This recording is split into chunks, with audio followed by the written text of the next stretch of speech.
Hello everyone, thank you for coming back to my channel for another video. Today I'm talking about a hot conversation that people are just lining up to hear about, and I am definitely not saying that for the algorithm. So what are people standing in line for? The people have a question, and I guess they want to know what's the most important subject in school. And I've decided to give them the best answer I could come up with, or if not that, I've at least tried to give them an answer, which hopefully counts for something. But I'm going to start going now. So my opinion of what the most important school subjects are is as on brand as anything I've ever said on this channel. I think reading and writing are the most important school subjects. Again, that's only my opinion, but I think I can make a pretty solid argument for it. So that's what today's video is all about. That's what I'm gonna do right now, and let's get going. Okay, so which subject is more important? I feel like that's the first question that we have to address, since we've identified that there are technically two subjects, and honestly, I have no idea. The problem strikes me as one that closely resembles the problem of the chicken or the egg. So which came first, the chicken or the egg? Which is more important, reading or writing? These are both questions that I just don't have the answer to, because it isn't easy to identify the initial, causal link between the two subjects. Although I'm going to say maybe writing came before reading, although they both probably emerged at about the same time. I don't know. I'm not an expert. I don't really care which came first, if I'm being honest. I'm just thinking out loud and hoping you find it interesting enough to write this thing out with me. So yeah, and I feel like I should point out too that I'm not suggesting writing is, the single most important subject. I'm just talking about it first because I have to talk about one of these two subjects first. And I think of writing as a form of self-expression. And in my opinion, it makes sense that a form of self-expression might precede the, not necessarily the capacity to analyze another being's expression of a thought or feeling, but maybe kind of the linguistic model, let's say. I don't know, that's very abstract and kind of weird, but it's kind of what I'm standing on right now. Although maybe I'm wrong. I'm not an anthropologist. If they even know, I have no idea, but I am going to start. So yeah, I think writing is one of the best subjects, in my opinion, because so much of our lives depend upon our ability to construct and communicate our ideas and our feelings. In school, they matter. At a job, they matter. On a first date, they matter. Around the house, they matter. So basically, I'm saying that writing is important because thinking is important. I understand that that's not all that profound, or maybe it is. I don't know what you think. But anyways, I understand how it sounds kind of obvious or maybe silly. But my point is simply that it's obvious because it offers benefits that are almost universally applicable, and benefits that have been used throughout human history. Writing is important because every time you practice writing, you practice thinking. More specifically, you practice analyzing your thinking process, and this marks the beginning of how you can control your thinking process. And that's such a valuable skill, being able to understand your thought process as something malleable and as something that can be, consciously controlled. And this opportunity to refine and sharpen our thinking process is the kind of skill we can practice at any age. And in that way, practicing writing can offer us compounding real life benefits if we approach it correctly. There's a Steve Jobs quote that I really like, and it's something like this. It was given, I think, during a commencement speech at Stanford, and the quote goes something like this: the first half of your life, you make your habits, and the second half of your life, your habits make you. So if you're watching this and you're a young person, I really believe that now is the time to start a writing habit, to start a reading habit outside of an academic environment, even if that only means, giving 15 minutes of time each day to the subjects. Do what you can to try building the habit now, because it will pay off in the long run. And what that payoff is going to look like is, you refining your ability to think and you developing your ability to focus. That's kind of how reading and writing can work in tandem. I think they sharpen our minds. And unfortunately, I don't think the contemporary school system or educational system is great at teaching students how writing can be applied to their everyday life, which I think that's a shame, and also something I've made videos about. So I'll just say that those are in the description. So writing is one of the two best subjects in school, in my opinion, two most useful subjects in school, because of its ability to teach us how to think, or to teach us how to improve the way we think. And I don't think that there's any other subject that is so kind of focused on that point. It's something that strikes me as unique to writing.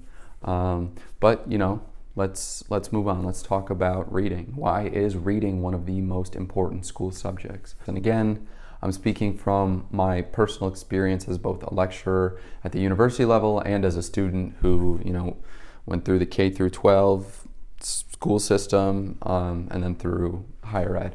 Reading is so important because we need it to just do anything, really. And really, that's probably reason enough, but I'll try and make a case that's a bit more interesting, maybe, something that might motivate you to pick up the habit if you haven't already.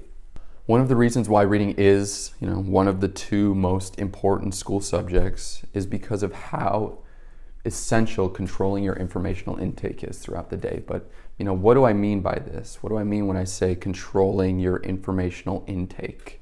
I mean that the same way controlling your caloric intake is important for the sake of a healthy body, controlling your informational intake, in my opinion, is the cornerstone of a healthy mind. But, let me say a little bit more. Consider the information most of us spend our time consuming. If you're like me, you spend, a couple hours a day scrolling through Twitter or Facebook or Instagram or whatever your social media app of choice happens to be. The problem, as I see it, with this habit, let's call it that, a habit, is that the information being consumed is rarely controlled for quality in a way that is going to pay you back for the time that you give it, if that makes sense. Now, obviously, there are plenty of contradictions to that point. There are, content creators on YouTube who put a ton of time into each of their videos. There are content creators on Twitter who put tons of time into tweet threads or something. But I think, by and large, most of the content that comes across, any of our social media timelines hasn't been as effectively refined as might be most beneficial to us, let's say. And that brings us back to reading. So one of the great benefits of looking to books as a means of entertainment, as I see it at least, is that the information we're consuming has usually been, pretty substantially screened for quality. Again, there are plenty of examples that contradict this point, but I'm trying to focus on the rule and not the exception necessarily. I don't totally think that, finding a few contradictions here, that necessarily falsifies or invalidates what I'm saying. To me, reading is so important because when you sit down with a piece of writing, even if that piece of writing isn't some great literary work that has stood the test of time, what you're doing is you're consuming information that is clearly articulated and clearly communicates an idea. And this, believe it or not, has some serious benefits because, the voices you put into your head, be they audio recordings or written documentations, they rub off on you. And with that in mind, I think we can start to understand reading as something that's far from let's say, a unidimensional skill, which is to say that the benefits of reading transcend the subject of reading itself. Reading is perhaps the most important subject because It extends so far beyond simply making you a better reader.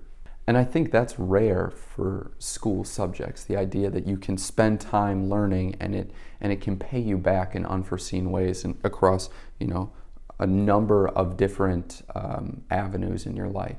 When we read, what we're doing is we're practicing our ability to follow the development of a single idea for an extended period of time.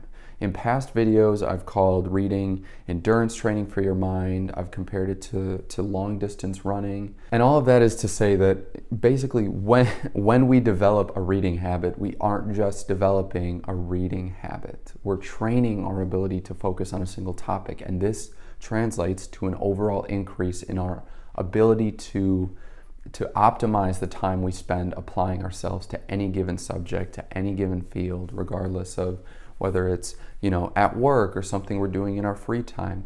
We're talking about the optimization of time by improving our focus. Beyond that though, and this, connects back to an earlier point I made, reading rewires how we think, and there's no better way to understand what this really means than to find an author whose work you like and spend an extended period of time making your way through their life's work. The information we consume is filtered through our brain and comes out of us with our own stylistic twist on the ideas. I can give you a quick example from personal experience. During the summer of 2020, I read In Search of Lost Time, a novel by the French writer Marcel Proust. The novel is long. It's in 6 parts. It's more than 4,200 pages long.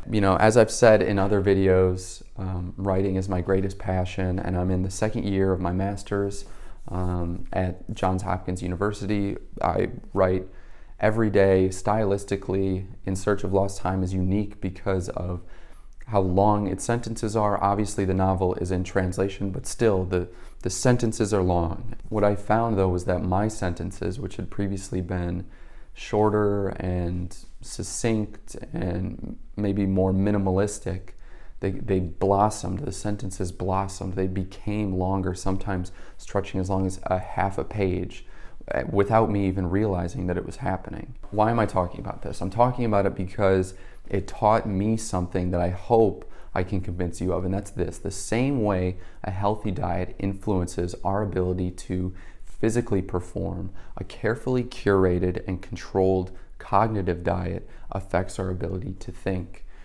And because everything we put in comes out of us in, kind of mysterious and potentially unforeseen ways, I think it's important that we do, when we can, go the extra step, go the extra mile to try and fill our heads with ideas that are, for lack of a better word, healthy. Whatever that means to you, but just something that has kind of been, screened for quality in a way that you might not find on Facebook or Twitter or Instagram or whatever. Just trying to give yourself an opportunity to consume information that is going to, enrich you and positively benefit you. That's kind of what I want. That's why I think picking up a reading habit is worth your time. And that's why I think reading can be one of the most useful subjects in school.